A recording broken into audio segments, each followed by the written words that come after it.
big little homie, nice little quaint little always kindly old New England town.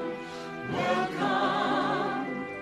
Hey everyone, it's Jonathan and welcome back to the Disney Movie Marathon. Today we're continuing our series on Disney's Lady and the Tramp and moving on to the sequel, Lady and the Tramp II, Scamp's Adventure. Joining me once again are Nicki and Katie, and we all probably know where this one is going, so let's just get on with it. Had you guys seen this before this time? I feel like maybe because my nieces had all the sequels just because they were in that age. I feel like might have seen the sequels with them like at one point, but it was more like background noise by and large. Mm-hmm. I think I watched this once because I vaguely remember when it came out. I would have been early teens, and like if Disney came out with a new movie, we borrowed it from the library at least once. So I know I've seen this at least once, but I had forgotten the entire thing. I did not remember what this movie was about. I didn't remember any of the characters, nothing. I know I saw it, but nothing stuck with me at all.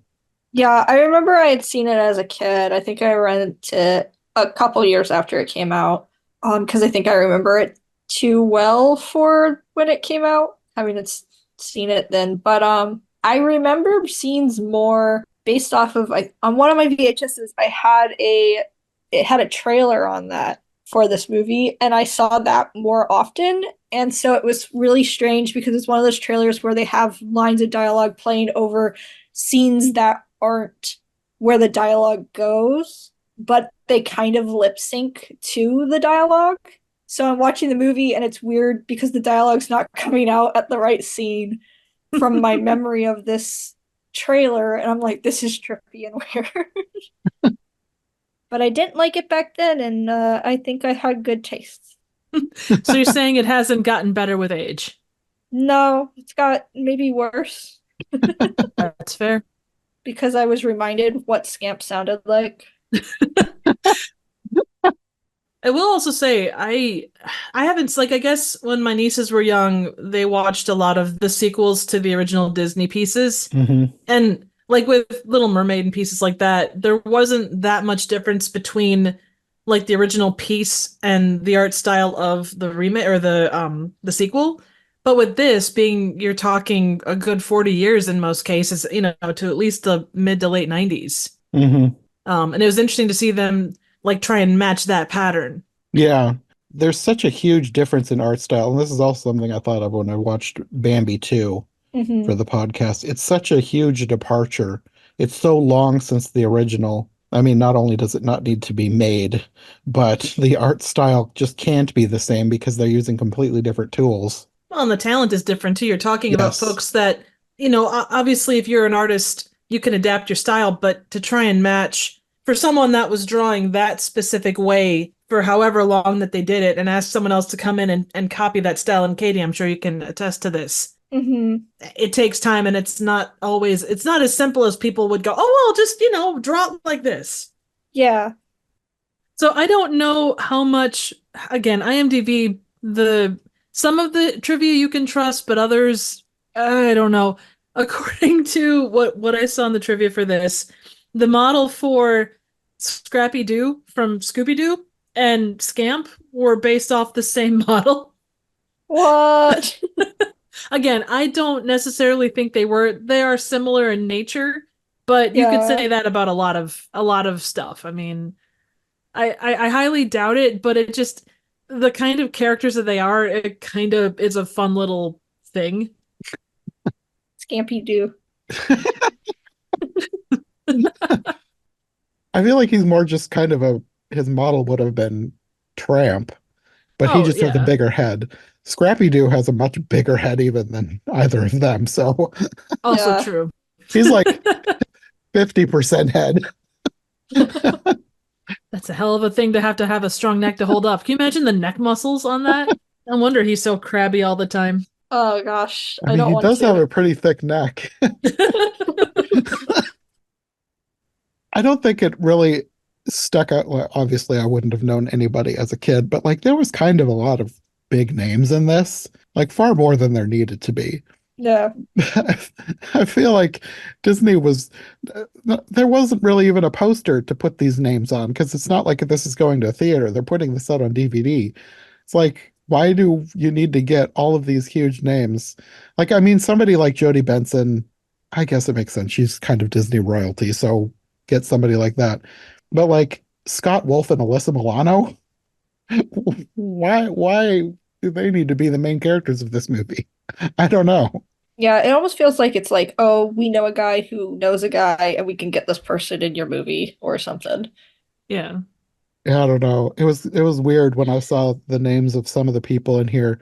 Like even if I'm not super familiar, because like and I don't know if I'm pronouncing this right, but like I know the name Chaz Palminteri, who Oh yeah, played he the was Rottweiler.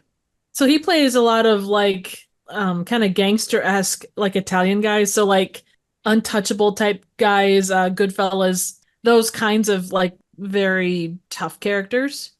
Okay. So he was typecast then. Oh yeah. No, and that's always what he played. It's like, you know how Robert De Niro always plays like an Italian or, Al Pacino, like they always play like that guy. Yeah. And like oh, Mhm. Baba Goosh, that guy. Yeah, that's essentially I don't know why.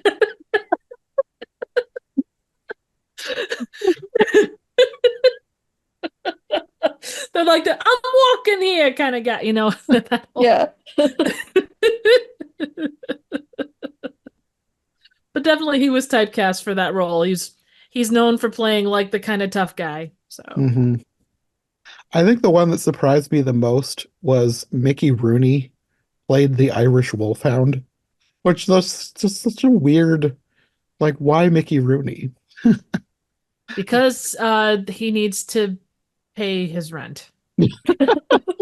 I mean, that's why any of them are here, probably. Yeah, I will tell Probably. you this, and this is like this is very like low budget movie thing, but there's this horror movie called Silent Night, Deadly Night. And there are five of them. And there should not be five of them. But in the fifth one, I think it's either Mickey or Andy Rooney. I don't remember which. One of them plays a toy maker, and this same person 2 movies back basically said that this series of movies was like the worst thing ever. And then 2 movies later, he ends up in as a major character in this movie. So, Did the filmmakers do this on purpose? Like they heard somebody dissing their movie and were like, I'll show you. You're going to be in it and you're going to like it. it is highly possible. I cannot say that for sure, but I guarantee you that he was eating just a little bit of crow at that point. He either needed to make a house payment or it was easy money or something. But Probably. I think that's probably why you get, not that Mickey Rooney is like a D-list actor, but like he would have been like in his 90s at this point, I think. oh yeah. So they usually, these types of movies try and get as big a name as they can. I feel like they target the people who might be a little bit more desperate. Not that Oh, Mickey Rooney is 100%. desperate or anything, but I don't know. Well, I feel like that's who they go after. look at Ernest Borgnine and was it Tim Conway that played Mermaid Man and Barnacle Boy and SpongeBob? Like Yeah, that but was a those are iconic reoccurring, characters, right? But at that time they wouldn't have been. I mean, who would I who knows? suppose. Amongst a certain subsect of the population, maybe Scramp. Uh, yeah, what was that? Yeah. Scamp. I like his name better. His name is Scramp now.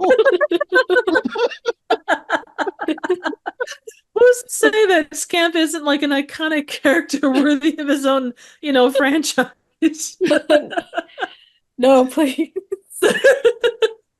Although apparently he was like the story basis for his whole thing. Like there was a set of Disney comics that Yeah, kind of go into his story.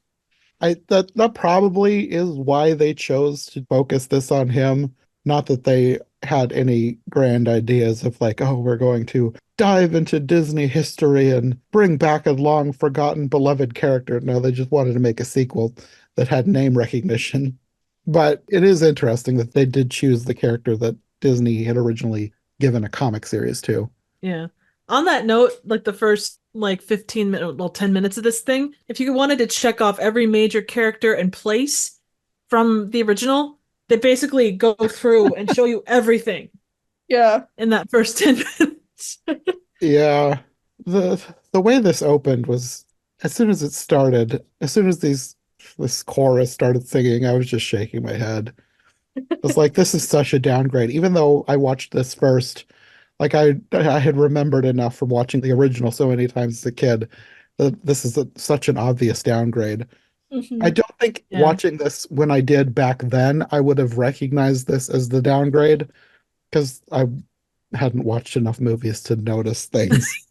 But Well, then and it was built for a kid. Like this was yes, yeah. tailored for a kid audience. It wasn't. I mean, we can scrutinize anything, Uh-huh. and you still need to hold the task kids movies on a certain amount of levels. But Yeah, it does require a little bit different take than what you're going to do with the normal movie. yeah, And I'm not disagreeing with you on anything so far. I'm just saying on that front. yeah.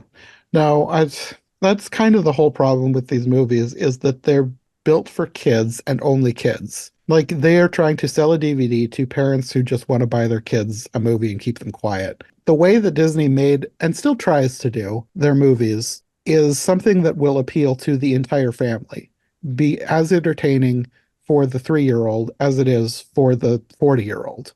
But that is not this movie. No. This movie was aimed at 6-year-olds and probably not too many other people. Hey, John, the Wish was also not meant for anybody outside of anyone above the age of 6.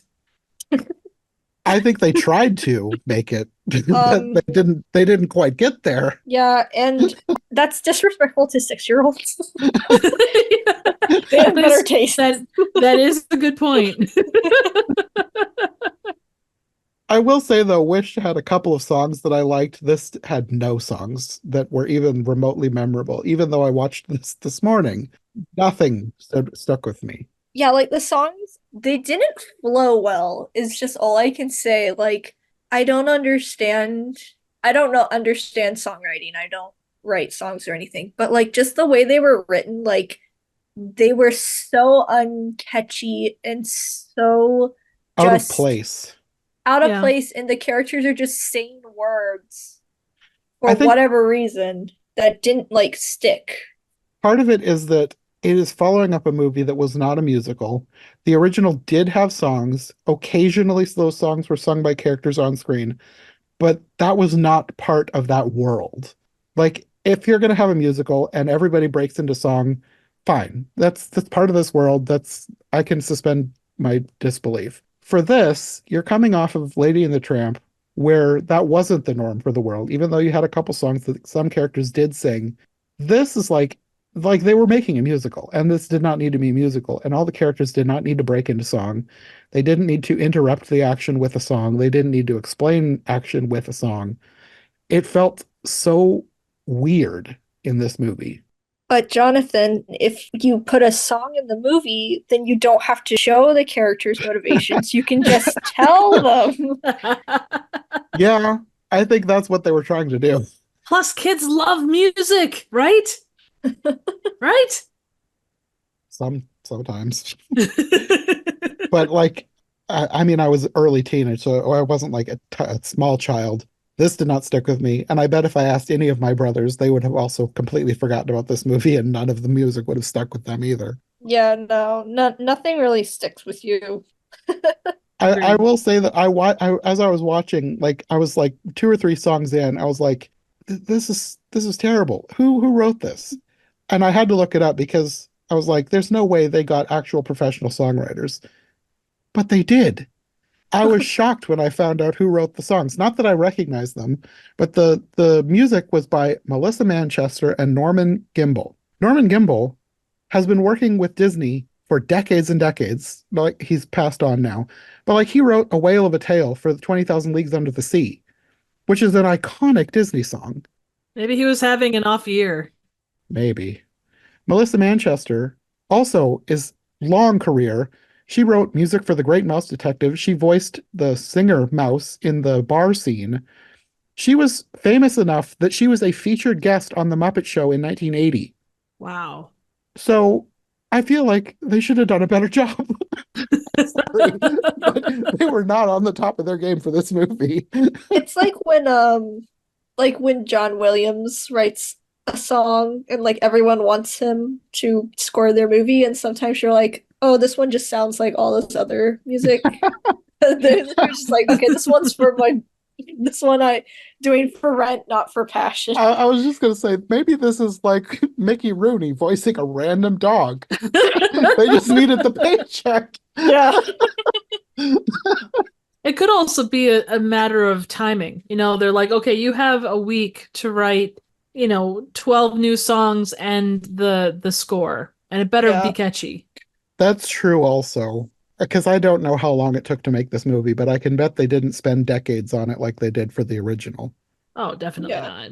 And the thing is, like, it feels, just looking at the way this was done, you can kind of see, like, oh, well, you've got, like, the Don Knotts inspired dog catcher, and you've got, like, the Reggie dog was kind of based off Cujo.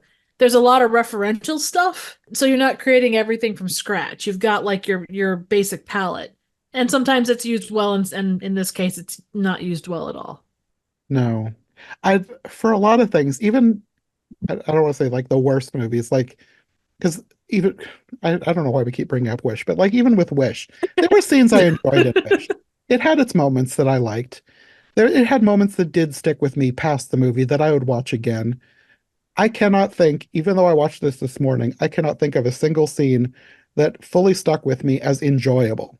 It was just kind of a chore to get through this movie. I hate to sound so horribly negative, but like they really kind of just phoned this one in, which I guess is the legacy of most of the Disney sequels that they made for the direct-to-video line. Yeah. But they really phoned this one in. I mean, I don't know about you, but every time that Scamp said "yep" whenever he was barking, I don't know what he was doing, but he said "yep" like 90% of his lines. I was filled with joy and happiness because it sounded like a dog. Every time they barked or yipped or whatever they were supposed to be saying, it was so good. They sounded so much like a dog. And then you have Frank Welker come in and he's like, hello, I am actual dog noises. And you're like, well, now that just made everyone sound worse. I was just kind of annoyed every time you would have a person pretending to bark. No, it was bad. It was so bad. Like, I feel like Scamp was the worst, but like nobody did a very good job barking other than Frank Welker. They could have done dog barking classes if they had really wanted to. Or just get Frank Welker to do all the barking. Oh, yeah. And or just recording dogs. Yeah. I feel like that's even cheaper. That is true. I would also, I think this one and, well, I guess it would have come out a little bit different, but Little Mermaid's Tale, they kind of follow the kids of our main protagonists from their original movies. Mm-hmm. They're essentially doing the exact same thing. Yeah. It's probably been just as long as I've seen Little Mermaid too, but I think you're right. It's so lazy. Yeah. Like, as I was watching this, I was like trying to figure out what the point of the story was. Money! Other than money. I was like, not that it's exactly the same, but it reminds me of movies that I watched, like movies that would have been in our church library. Like they're trying to teach you a lesson. Like, because like, I don't know if you watched any like, I don't know, just Christian media as a kid, but like McGee and Me or anything from Focus on the Family. Every story had to be a lesson, like very heavy-handed. Like there is no nuance at all. It's like this is this, and this is why this is good, and this is why this is bad. That's what this felt like.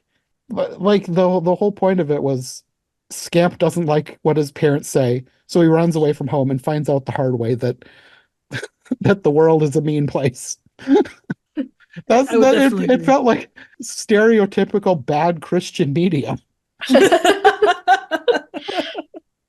Well, what was weird about this movie is like, in a sense, you could say that the original Lady and the Tramp did have a bit of like questions and like themes around class with the dogs, because you had like the rich dogs and stuff. This felt like they decided to really go with that, and they're like, but they treated it as if being a street dog was like alcoholism or something. I didn't even think of that, but you might be right. Because like Tramp is like, I will never tell my son I lived on the streets, and like he's That's like, I'm true. different now, I've changed. And That it's is like true. it was like, what is this? Why is he treating it like this is a bad thing that he was like addicted to or something? And now he's like, oh, I'm free from that life now, or whatever. It was so weird. Now that you say it, yeah, even like the tests that Scamp goes through, he's like, "Oh, I'm just one more test, and I could be a contender." You know, Yeah. that's kind of like, oh, you're joining a street gang. Cool. I think that also kind of ties in with how I was feeling about the movie, like the heavy-handedness of it. Like, even though I didn't pick up on the alcoholism potential theme, it kind of fits with trying to sell a moral in a way that doesn't allow for any sort of nuance. Yeah. It's weird though, because it's not like it was like alcoholism or whatever. It's not like Yeah. all the dogs were getting high or whatever. But like it felt strange that suddenly it was like I thought to an extent it was kind of like don't judge the street dogs is kind of a little bit what Trusty and Jock learned. I mean, like they're just dogs is what it felt like in the original one. But then in the sequel it was like, no, street dogs are bad. You need to be part of a loving American home. Which isn't that weird though too, because they know what happened with the Tramp. Yeah. Like they lived it. They saw that all that stuff. There was, yeah, it totally lacks any nuance at all. It's just strange because like the way they word it, like Tramp's just like, I changed, I found out what a real true life is like, and you're like, no, you found the life you wanted to live, not like the right way to live or whatever. Like, I don't know, it felt weird. They were just like shaming the other dogs, like, this isn't the way to live. You're supposed to live with your wife and you're supposed to live in your penthouse and just enjoy life and be rich, and you shouldn't like want to go and like travel or whatever. But then they kind of were like, oh, we can walk in the park sometimes. You're like, this just sounds, again, if it's like alcoholism, it's just like, okay, we can have a wine every so often, but just don't have it like all the time. And it's like, okay, what is going on? It felt like we could dabble in a pastime that maybe we shouldn't do all the time. It's like, it's just a walk. What are we doing? It was just weird.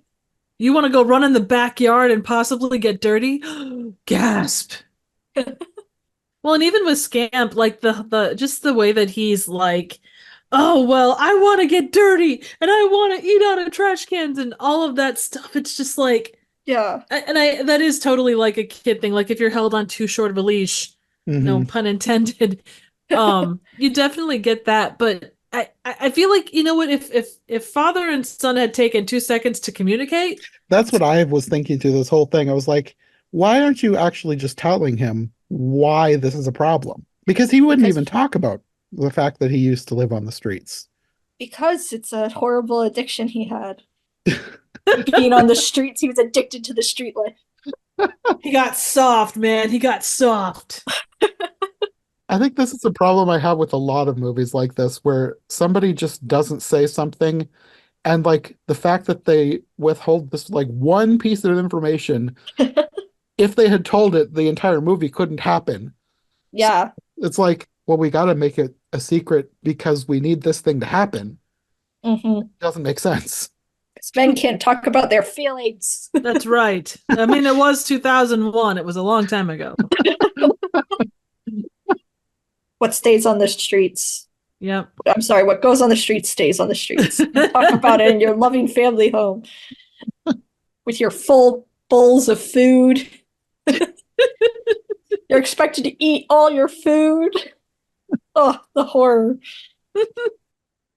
One thing I thought was interesting, and slightly away from like overall themes, they kind of give you context for timing on when this happens, like when this is set. And it kind of plays in because like Victorian times people like kept their feelings under the wraps, but it was like one of the newspapers was from 1911 and 1911 talks about the Titanic.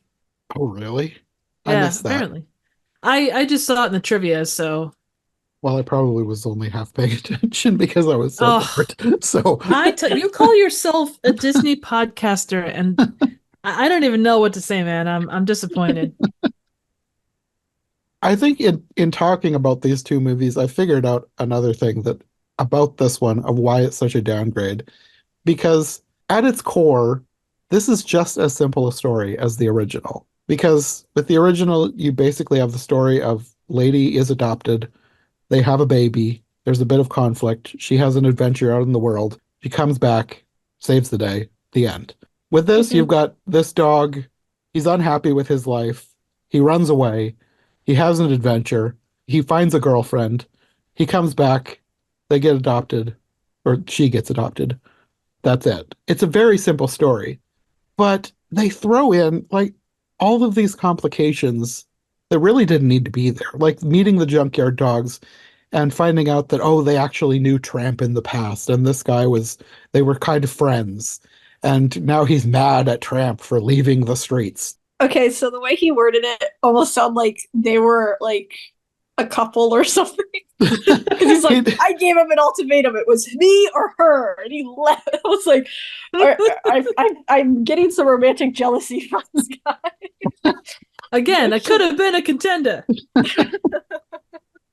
You're not wrong. Well, I mean, it's not. That's obviously not what was happening, but you're not wrong about that. But even that, no matter if it was like a couple or just best friends, Yeah. it doesn't make sense either way because, well, first of all, you didn't even see this in the original movie. Like this is almost as egregious as the entire premise of Bambi 2 happening in the year between the scene where Bambi's mother gets shot and where he grows up. This is just inserting backstory into a movie we've already seen where none of this happened because you never saw him give Tramp an ultimatum or anything like that. Tramp lived on his own. Tramp was his own dog. He wasn't part of this pack. They've invented this whole thing, and they're just trying to tell you that this is what happened when there's nothing to indicate that anything like this happened in the original story of this dog's life. And I feel like they do that with so many of these direct-to-video sequels. They come up with an idea, and then you have to, if you're trying to make it work within the canon, you really have to jam it in between different scenes in a way that kind of, if you're trying to make it so that this is what actually happened, if you tried to cut it all together and make it work, it kind of ruins the original movie. I don't know. That's just, it annoys me when they try and, like, even, I've said before, Bambi 2 is one of the better ones. The way they did it makes no sense. But it has no need to exist. And the world would be a better place if it didn't exist, even though it's one of the least egregious ones in terms of storytelling and everything. Mm-hmm. This, like, I'm not going to say, like, I don't feel like this should be canon because it almost kind of ruins the original because it's so dumb. Tell us how you really feel. I don't know. I feel like if they had really cared about the original story, they would have put work into making this something that worked with the original story and fleshed out the world and made it into something that can stand alongside the original and stand the test of time. Instead, this is basically a cheap cash grab made to capitalize on the name of the original that has very little to do with the original other than containing the same characters, and it just cheapened the whole thing. Yeah. Well, it killed me, and this is a very small thing, but when Scamp is talking about how he wants to go out and wants to be a garbage dog or a junkyard dog and all the rest. The garbage dog.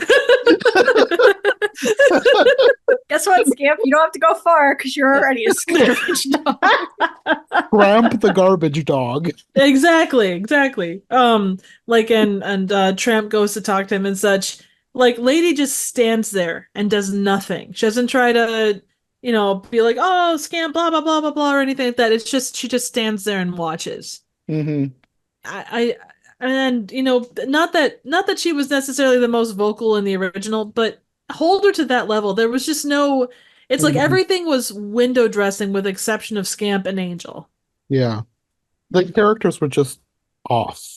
Yeah. Mm-hmm. Like the closest I can say to anything nice about the characters is that I thought Jodie Benson did an admirable job trying to capture the voice of Lady in the original.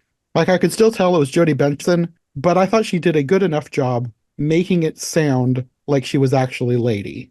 But that's as close as I can get to saying something nice about the characters. This movie was very anti-wig wearing woman. Yeah. I feel if anything came close to actually making me laugh, it was that lady. Like I didn't actually laugh, but maybe I just sort of breathed out my nose a little bit heavier. I will say that was one joke, at least with the first point, the first time it happened, they did follow it up, which I appreciated. Uh-huh. You know, the lady gets her wig taken off and it goes into the river or something, and then later they think, oh no, it's Scamp, and they pull the wig out of the river, and it's like, oh, that's not Scamp. Yeah. Also, talking about this being a kids movie, when they're doing the junkyard dog song or the street dog song, and the one dog he's chewing on the you don't remember if it was a pillow or a couch or something, but he gets all the foam in his mouth or all the cotton in his mouth, and then talks about not getting distemper shots. It's like, what kid is going to understand distemper? But this was them trying to put in jokes for the adults. Point, yeah. They tried. And you get some poor kid that he ends up trying to eat a couch, and the parents sue Disney because they're like, hey, my kid's trying to eat a couch based off of this movie. I would hope that a child would not do that, but you never know. There was also a random Willem scream. Was there? I missed Yeah, it. it was in the alley with Reggie right before that. Okay. I Or missed right it. after that. Oh, yeah. I hear a I William must have been too checked out. Yeah, I can hear a Willem scream at like 50 paces, so one of my powers. Normally I can too, but I guess I was off my game today. Or at least it sounded like a Willem scream. It might have been like a variation on a scream like that, but it was in that realm of Willem-esque. I mean, I would trust your Wilhelm scream radar better than I would trust my Wilhelm Aw. scream radar because I'm sure you've heard many more than I have. Yeah, there's a lot of low budget movies that use those. So Yeah, I don't really have much more to say about this movie. I feel like we've already explained the plot. There's not a whole lot to go through that's much deeper than anything we've said. It is a very simple movie. It's just they did not flesh it out in a way that made it feel worth it. Like this is not an artistic movie. Like Lady and the Tramp, like I said, it's a very simple movie, but the way they did it made it feel like a piece of art. This movie, while the animation was better than some cheap Disney animation, like the early direct-to-video sequels, it still didn't feel like a work of art. It was like they put the bare minimum effort in to make it look Disney-esque, but in a way that was only passable if you're just looking at it. Like once you start watching it, you realize there's not a whole lot of real artistic love put into this thing. and sadly, I think you can say that about a lot of, not all, like post 2000s Disney stuff, but I think a good chunk of it, that they do suffer from that. Yeah, even the theatrical ones, it is in that era of Disney's one of their dark ages, as some Yeah. people like to call them. Decisions are made by accountants, not by the Yes. creatives. Yeah. And I don't hit not to go off on a tangent, but I feel like history will eventually tell. I think we're in another Disney dark age. It's not like official or anything, but I don't know. One or two good ones here and there. Like I loved Encanto, but like the things around it is just like fine to borderline terrible. I will say I really enjoyed Elementals, but I think it was a right place, Oh, right time. that's kind of Pixar. I movie. don't count Pixar. Oh, that's Pixar, right? I always Yeah. get that screwed up. Okay, my apologies. No, Elemental is a masterpiece. I loved Yeah. Elemental. I went to see it twice in the theater, and Nice. these days it is rare for me to go see a movie twice. Like even if I really like it, I'll wait to get it on DVD. I went to see Elemental twice. It helped that I had people that wanted to see it. I was like, I'll go again. But I loved Elemental. It was so good. Like it's sad that felt more like what you would want for a Disney 100-year thing than Wish. And I'm sorry, Oh, we're yeah, going back yeah. to that again. I apologize. And one other thing, and then I swear I'll get off the Wish tangent, but I was talking to a friend of mine about Wish and how it had all the little Easter eggs from all the different Disney properties and such, or different movies. And they asked me what the one for Pinocchio was, and I couldn't remember it offhandedly. And they're like, well, as long as he didn't stare at a pile of poop in the middle of the street for a solid 15 minutes, we're doing okay. That is an unfortunate bar. I know. but it is a bar. So ideally speaking, it's both a form of measurement and a place where you can go to get drunk if it's not going to hit that bar. I mean, we'll get there when we get to the next one, but I did not remember that there was also a poop joke in the Lady and the Tramp remake. And as soon as that happened, I was like, oh, so I guess I can't blame Pinocchio for setting the bar this low, because Lady and the Tramp did it first. Unfortunately, it wasn't as blatant and horrible in Lady and the Tramp as the Pinocchio one, but I don't it was think still much there. can beat. I don't think much can beat the Pinocchio one. No, and I will say, I should probably save this for the next podcast. We should probably end this one, but I will say I watched. Obviously, this one came out before Pinocchio, and at the time that I watched the Lady and the Tramp remake, it was before Pinocchio, and I was still giving the movies the benefit of the doubt. I was far more charitable to them than probably I should have been. So now, having watched Pinocchio, going back to the Lady and the Tramp remake, I liked it a whole lot less than I did the first time I watched it. I was so annoyed by so many things. I was like, yeah, Pinocchio broke me. Oh, Disney, you see what you've done to this sweet man? You should be ashamed of yourself. Go stand in the corner and make better stuff. Look what you've done. You've given him anxiety. Yes. I don't have words for you that will come up, not you, John, but Disney generally. How dare you? We should probably end this episode so that we can actually go on and talk about the movie that we're trying to save for the next episode. So The elephant in the room. we'll pause for now. And until next time when we go to the Lady and the Tramp remake, do you want to let people know where they can find you if they would like more from you, Katie? You can follow me on Instagram at Katie Draws Things. I draw things. That is not a dog named Scamp with a terrible voice. So And Nicki.